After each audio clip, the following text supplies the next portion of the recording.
Welcome, my little nerds clusters, to Matt Talks Mental, where we talk about everything from the latest psychology breakthroughs to what happened in my high school sophomore year. Today we have a guest star with us. Would you like to introduce yourself? I'm Ellie Hernandez, but I go by Ellie. This is my best friend from high school ever in the entire world. So, would you like to tell us what we're talking about today, Ellie? I don't know. What are we talking about? 3, 2, 1. Anxiety! Feeling anxious is something that happens to all of us, whether you're running late for work or you've got, an assignment done in 2 hours.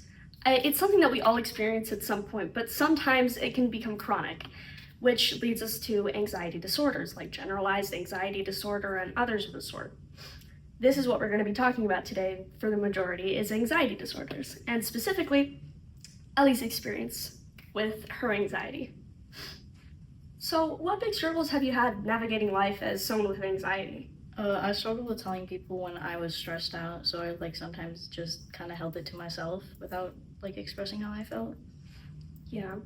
How many people did you know with an anxiety disorder? My mom had it, and most of the symptoms I got from her, and then in high school, most of the people that I knew had it, but it was mainly about grades and stressing about tests. Mm-hmm.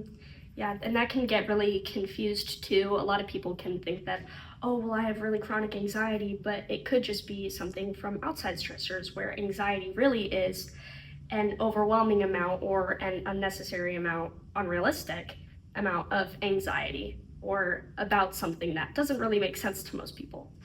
But yeah, so you said that your mom had anxiety. Did she ever teach you any coping mechanisms or stuff like that, or was it kind of just a free-for-all? No, I kind of just figured it out on myself, but I did use fidget toys and breathing mechanisms. Yeah. What's your favorite breathing mechanism? The bunny method, which is you breathe in 3 times and then you breathe out slowly. Yeah, I've heard that that's a really good one. Do you have any?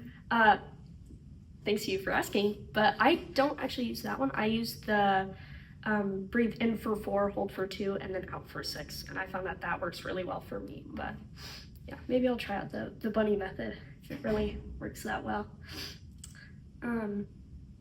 So what do you feel like physically when you're having an anxiety attack? And would you like to explain what an anxiety attack is for those that don't know? Well, an anxiety attack is different from a panic attack.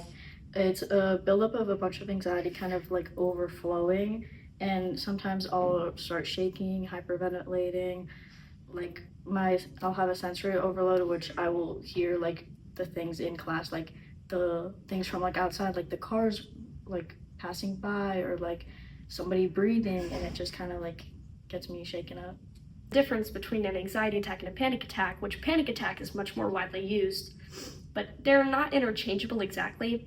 Like she said, an anxiety attack is an overflowing amount of anxiety, it just kind of bubbles up over time from a specific stressor, and then it comes out in the form of an anxiety attack, which usually the reasons for an anxiety attack are a lot clearer than a panic attack, which can be more vague, unclear, and usually panic attacks are shorter too. So I was curious, is there a cool story behind your nickname? Well, I had a really verbally abusive boyfriend in my sophomore year of high school, and he always called me Eliana, and he was kind of the main one, he would always say my name, so I kind of changed it because one of my friends actually started calling me Ellie, and I liked it, and I didn't want to have the memory of my ex-boyfriend.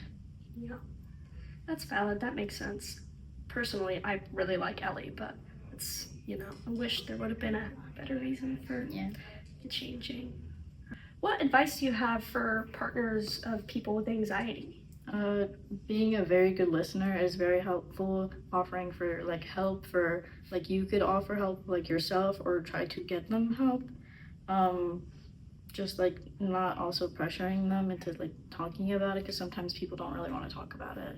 Yeah, I completely understand that. Jake didn't really do any of those things. Jake?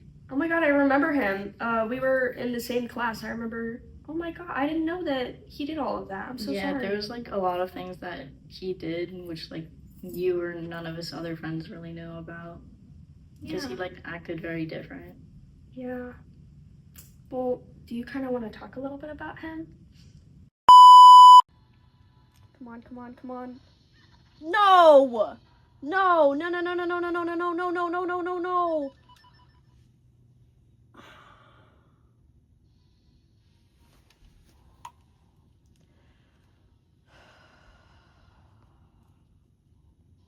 A few moments later. We're back, guys. Okay. So, continue our conversation from earlier. Would you like to talk a little bit about him? So like I can give an example. I was a cheerleader in high school, and I had a game one time and I wasn't feeling the best, and I messed up in one of the cheers, and he was at the game and he saw it, and after the game we kind of had an argument and he walked off, and then I like didn't really say anything because I was kind of confused, and then he texted me after saying that I was terrible and stuff. Are you serious? Yeah. Could I have a second? Yeah, absolutely. So, this is where we're gonna end the episode, guys. We will see you next time on Matt's Mental.